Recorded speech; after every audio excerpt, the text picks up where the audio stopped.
আসসালামু আলাইকুম আরহামাতুল্লাহ। আজকে ক্লাসে শিখাবো তাজবিদ শিক্ষা মাদে মুত্তাসিল। তাজবিদ হলো নিয়ম কানুন, শুদ্ধ তিলাওয়াতে দরকার হয়। তাজবিদ ছাড়া তিলাওয়াত করলে নামাজ বাতিল হয়ে যায়। গত পর্বে শিখিয়েছিলাম মাদে মুনফাসিল, আজকের ক্লাসে শিখাবো মাদে মুত্তাসিল। মাদে মুনফাসিল হলো 3 আলিফ টান আর মাদে মুত্তাসিল 4 আলিফ টান। আজকের ক্লাসে পানির মতো সহজ করে মাদে মুত্তাসিল শিখাবো। সবাই মনোযোগ দিয়ে ক্লাস করবেন এবং অন্যান্য মুসলিম ভাইরা যাতে শিখতে পারে সেজন্য ভিডিওতে একটি লাইক দিয়ে সাবস্ক্রাইব করে রাখবেন। আসুন ভিডিও শুরু করি। আউযু বিল্লাহি মিনাশ শাইতানির রাজিম। বিসমিল্লাহির রহমানির রহিম। মাদে মুত্তাসিল চিনতে হলে আমাদেরকে আগে মাদের হরফ মূল মাদ 6টা শিখতে হবে। এই মূল মাদ 6টার সাথে সাথে আমরা উদাহরণ শিখি লেখার মাধ্যমে। মাদের হরফগুলো আমাদেরকে আগে চিনতে হবে। মাদে মুনফাসিল 3 আলিফ টান আর মাদে মুত্তাসিল 4 আলিফ টান। এই 3 আলিফ এবং 4 আলিফ টান শিখতে হলে আমাদেরকে মাদের হরফ আগে চিনতে হবে। জবরের বামে খালি আলিফ 1 আলিফ টান মাদের হরফ, পেশের বামে অ সাকিন মাদের হরফ 1 আলিফ টান, জেরের বামে ইয়া সাকিন মাদের হরফ 1 আলিফ টান, খারা জবর খারাজের উল্টা ফেস মাদের হরফ 1 আলিফ টান।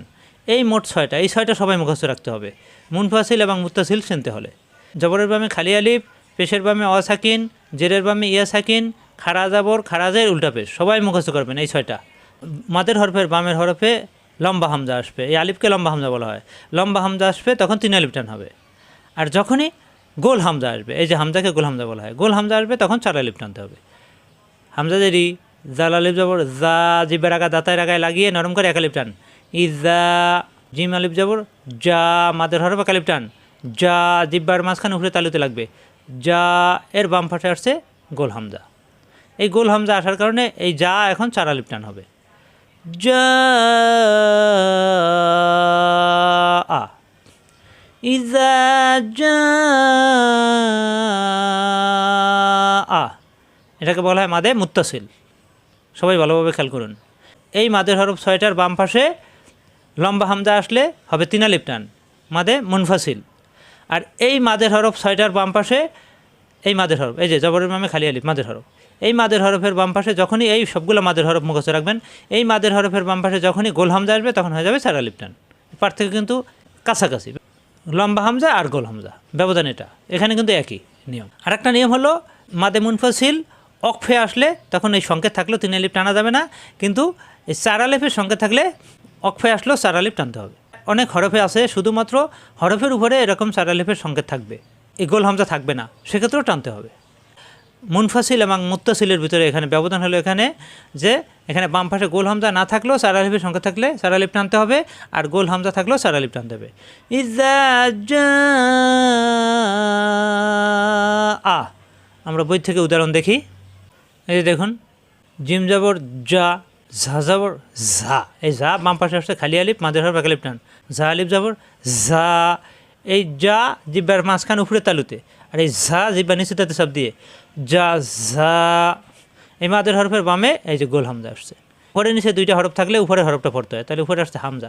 এই হামজা আসার কারণে এই মাদের হরফের বাম পাশে আগে মাদের হরফ কিন্তু মুখস্থ রাখতে হবে। জবরের বামে খালি আলিফ, জেরের বামে ইয়া সাকিন, পেশের বামে অ সাকিন, খারা জবর খারাজের উল্টা ফেস। এই 6টার পরে গোল হামজা আসলে তখন 4 আলিফ টান হবে। উপরে 4 আলিফ সংকেত না থাকলেও এইভাবে থাকলে তখন 4 আলিফ টানতে হবে। জাযাউহুম,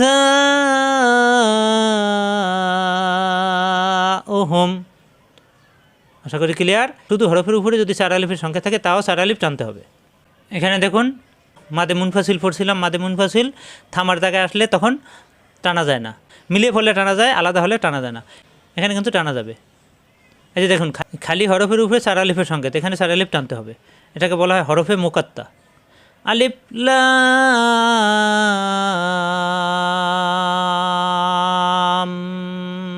মিম,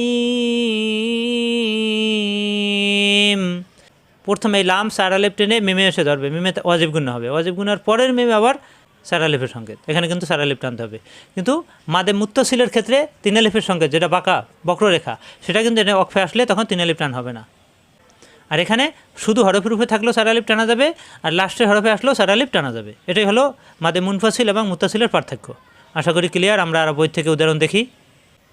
এখানে দেখুন শিন পেশ সু, জিব্বার মাঝখানে উপরে তালুতে, হাজাবর হা, সুহা, দাল আলিফ জবর দা, মাদের হরফে কালিফ টান। আমরা জানি মাদের হরফের পরে হরফে গোল হামজা আসলে চার আলিফ টান হয়, তাই উপরে চার আলিফের সংকেত দেওয়া আছে, চার আলিফ টান হবে। সুহাদা আ, হামজা খারা জবর আ, বা আলিফ জবর বা, আ বা আ এক আলিফ টান, বা এক আলিফ টান, এই মাদের হরফ। মাদের হরফের পরে আসছে গোল হামজা, এই জন্য চার আলিফ টান হবে। আবা ইকুম, অর্থাৎ মাদের হরফের বাম পাশে গোল হামজা আসলে মাদে মুত্তাসিল চার আলিফ টান হবে, আর মাদের হরফের বাম পাশে লম্বা হামজা আসলে মাদে মুনফাসিল তিন আলিফ টান হবে। এই পার্থক্যটা খেয়াল রাখতে পারলেই হবে। এখানে দেখুন জিম আলিফ জবর যা, মাদের হরফ এক আলিফ টান, এর বাম পাশে গোল হামজা আসছে, চার আলিফ টান হবে। যা আ, মাদে মুত্তাসিল এবং মুনফাসিলের পার্থক্য হলো থামার জায়গায় চার আলিফ টানের সংকেত আসলে, এক হরফের উপরে চার আলিফের সংকেত আসলে চার আলিফ টানতে হবে, আর মাদে মুত্তাসিলের ক্ষেত্রে নিয়ম আসলে অর্থাৎ নিয়ম মাফিক টানতে হবে। অর্থাৎ মাদের হরফের বাম পাশে লম্বা হামজা আসলে তিন আলিফ টানতে হবে, কিন্তু থামার জায়গায় যদি তিন আলিফের সংকেত থাকে তখন তিন আলিফ টান হবে না। আর মাদে মুত্তাসিলে একটু ভিন্ন, অর্থাৎ চার আলিফের সংকেত থাকলেই চার আলিফ টানতে হবে। আশা করি ক্লিয়ার।